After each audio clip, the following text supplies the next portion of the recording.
Čaute, moje meno je Vojto a vítam vás pri štvrtom našom tutoriáli, kde si teda pridáme ešte ďalšie nejaké detaily na náš stôl za použitím Knife Toolu, taktiež si skúsme vyrezať aj nejaký text a podobne.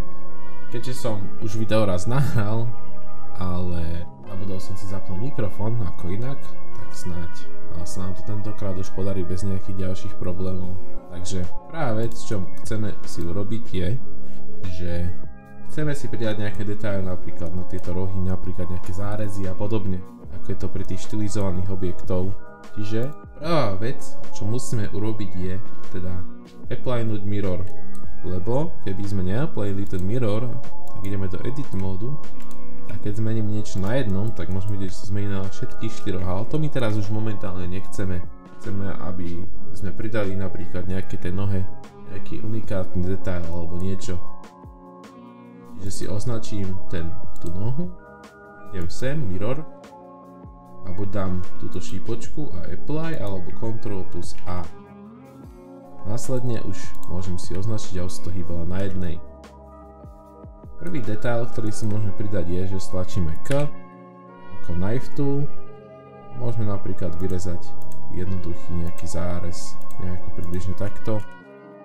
Ďalšou vecou je, že zasa stlačíme K a pekne to takto spojíme do stredu. Tento stredný zárez, tým Knife Tool sme robili kvôli tomu, aby sme mohli urobiť niečo takéto a mohlo tam vzniknúť v podstate ako keby ten zárez dovnútra. Následne si môžeme ešte na jeden nohu pridať nejaký zárez, čiže ja si to pridám napríklad niekde, dám, že sem. Musíme aj taktiež premýšľať nad tým, že kde tie zárezy sa môžu objaviť, keď to bude napríklad v nejakej hre, aby sme tomu dali nejaký storytelling, čiže tu sa napríklad môže ten zárez objaviť, keďže môže niekto niečo škrábnuť do toho alebo podobne.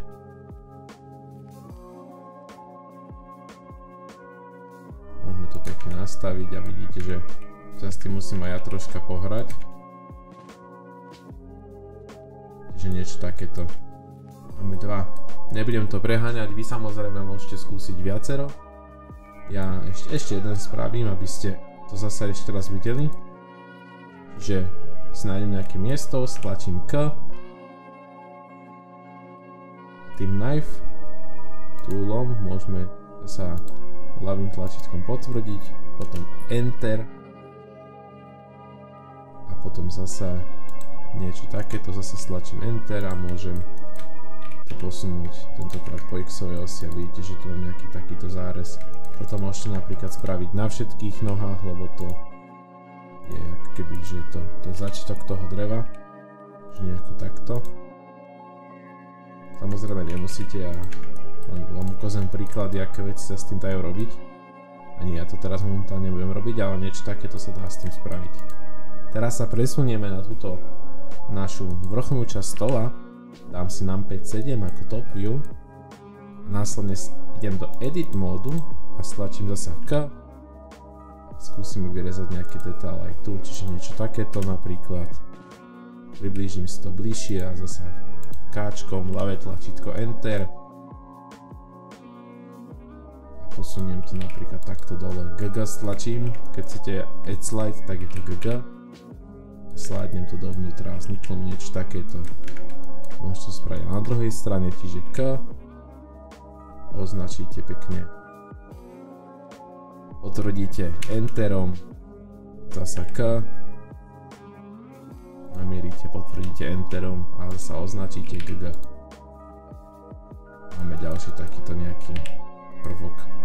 Teraz skúste na tieto tri vy sami a ja to tiež urobím, ale bude to ako timelapse. Čiže keď to dorobím, tak sa presunieme ďalej. Vy si môžete buď video stopnúť, alebo môžete si pozrieť najskôr, ako to ja urobím a potom sa k tomu vrátiť, stopnúť si video, spraviť to a pokračovať ďalej. Čiže sa vidíme za chvíľku.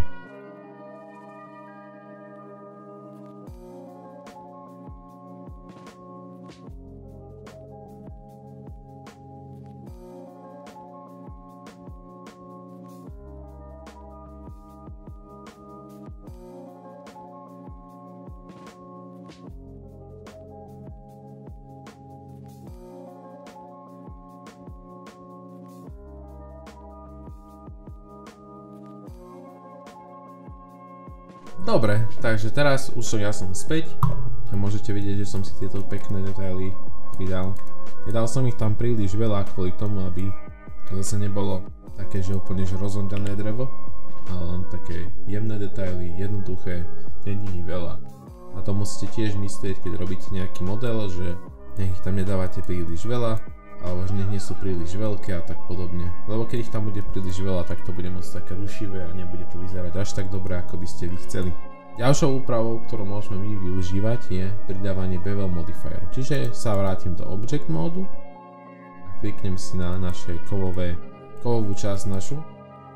Dám add modifier, potom dám search a napíšem bevel.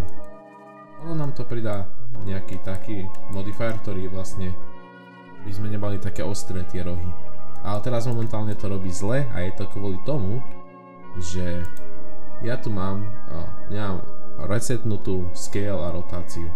Rotáciu som nehýbal, takže neviem tam čo resetovať, ale nie tam scale resetnutý. A tým pádom ten modifier nevie vypočítať správne, ako by ho mal aplikovať na ten mesh. A toto je veľmi jednoduché na opravenie, čiže stlačím len Ctrl plus A, Rotation and Scale a vidíte, že sa to opravilo a teraz túto amount pridám viac menej. Čiže tam napríklad nejako takto. Pri segmentoch, segmenty robia to, že pridávajú ďalšie ako keby edge loopy okolo toho, ale nám stačí zatiaľ len jedna. Následne ďalšou vecou, ktorú tu chceme pridať je nejaký obrus. Ten urobíme cez cloud simuláciu, lebo to je najjednoduchšie a bude to najlepšie vyzerať. Čo musíme urobiť je, že dáme Shift plus A, dáme si plane. Následne ten plane po Z-kovej osi vysunieme hore a zoškálujeme ho po X-ovej, nejako približne takto, to už nechám na vás. Následne ideme do Edit módu a v Edit móde Ctrl plus R a pridáme 3-krát tieto loopcuty, čiže Ctrl plus R a poscrollujem na myši kolieskom stredným, aby sme pridali ďalšie loopcuty. Následne Ctrl plus R, zasa poscrollujem, aby sme to mali nejako približne takto. Potom dám A, pravé tlačítko, Subdivide a túto number of cuts nastavím na 3, aby sme tam mali dosť veľa tej topológie. Následne idem naspäť do Object módu, tam Physics, dám si že Cloud a keď to teraz pustím, tak ten objekt bude padať.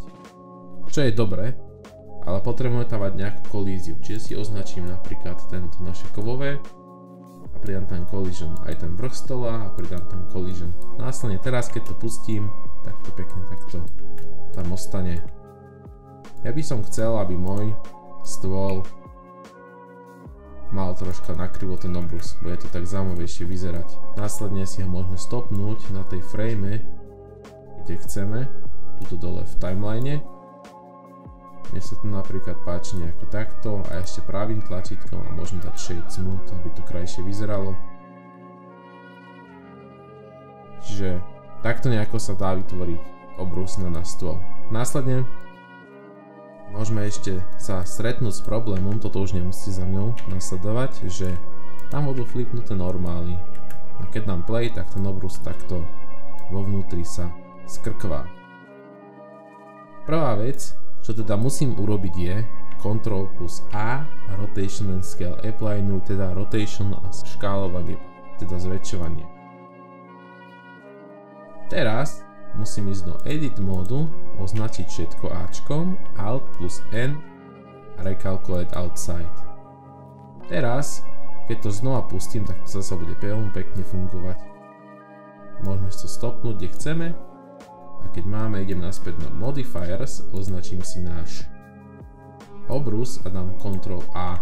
Lebo keby ten Ctrl A nedám a hýbem s touto timelineou, tak sa ten obrus pohybuje. Čiže musíme vždy potvrdiť, keď to tak chceme.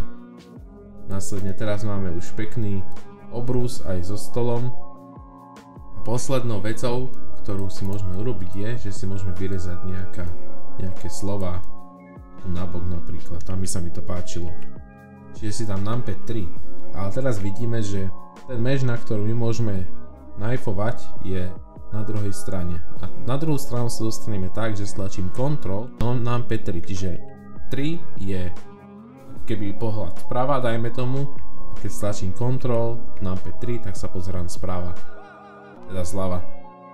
Toto funguje aj pre front view, čiže toto je spredu, a keď stlačím Ctrl, numpad 1, tak vzadu, alebo pre top view a zo spodu.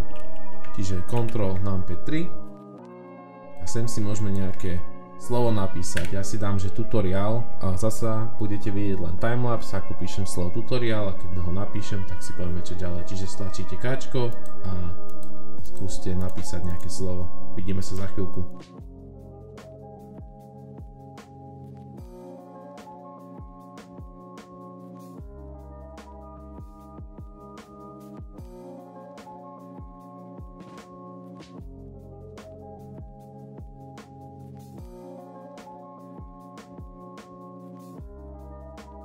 Dobre, takže sme tu.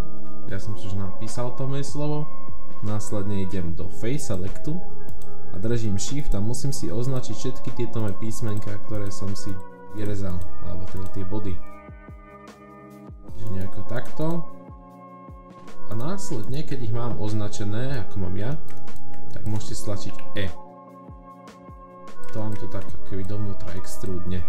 Máte taký zaujímavý text v tom vašom meši. Pri low poly to až tak veľmi nevadí, keď tam budete mať niečo takéto, čiže úplne na pohodu to tak môžete robiť. Ešte teraz ideme do Transform Pivot Point a dáme si Individual Origins.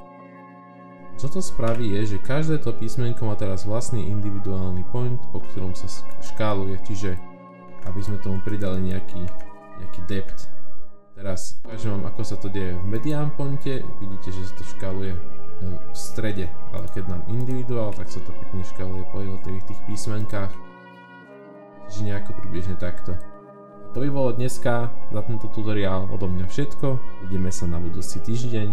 Snáď sa vám tutoriál páčil. A keď máte nejaké výhrady alebo nejaký feedback, alebo chcete aj niečo vysvetliť ešte raz v ďalšom tutoriáli, tak mi dajte vedieť dole v komentároch a na budúce budeme robiť nejaký chleba, nejaký džbán možno, misku a tak podobne. Čiže sa vidíme v ďalšom tutoriáli a teším sa na vás. Čaute, čaute.